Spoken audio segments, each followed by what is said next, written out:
So I have heard of retreat centers that are doing psychedelics that are pretty unethical, where you don't have anybody clinically trained overseeing the process, potentially boundaries being violated.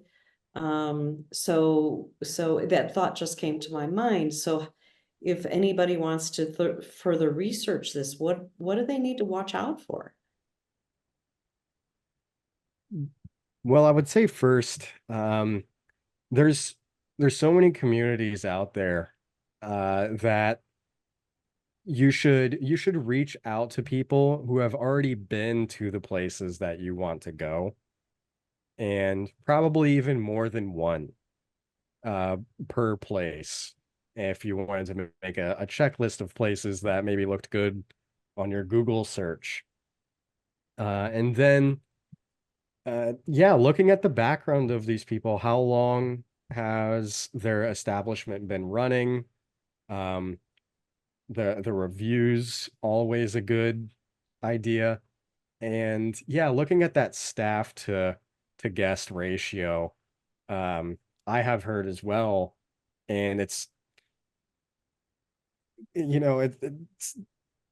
daunting to hear, but I have heard of places doing 90 plus guests at an ayahuasca retreat with less than double digit staff members.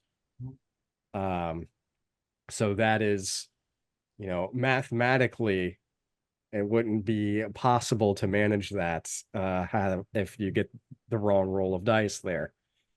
So there's things like that that you could look for. But primarily, we're looking at talking to people who have been before, uh, their reputation, how long has an establishment been around, and the background of the staff there. I assume they could consult with you about some of those things too. Maybe not, I don't know if you have specific recommendations, but at least to answer questions or kind of, continue the conversation about what would be helpful in a retreat center. Yeah, I'm networked decently well. So if somebody needs some recommendations for a retreat center, I'm happy to offer that to the best of my ability. Um, but then also giving somebody these things to look for, maybe connecting them with a community of people that are sort of a stepping stone to communicating with people who have been to uh, these establishments. So when I hear you talk about this, I hear if somebody's considering this, first of all, make sure that you do research on where you're going, and the place that's facilitating it, just to make sure that the people that they're doing a good job, that they've got adequate staffing, and that other people have had positive experiences there.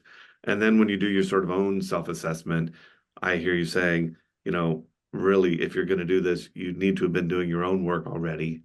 You Yep. need to have sort of done some work to sort of be in touch with your own emotional experiences and being able to ground and keep yourself contained and sort of be aware, and have already started this process of what you're trying to address, that you're not walking into this cold without any work in the past. That this is a facilitator of a journey that you've already begun.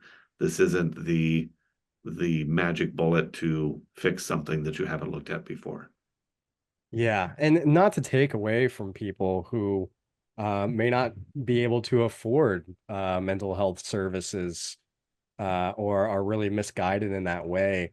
There is a way to slowly tread into this world, of course, but all in all, yes. If somebody reads the headline on the news of 10 years of therapy in 4 hours, the person should be aware of what 10 years of therapy in 4 hours would feel like, right? Hmm. Um, and to not take that lightly.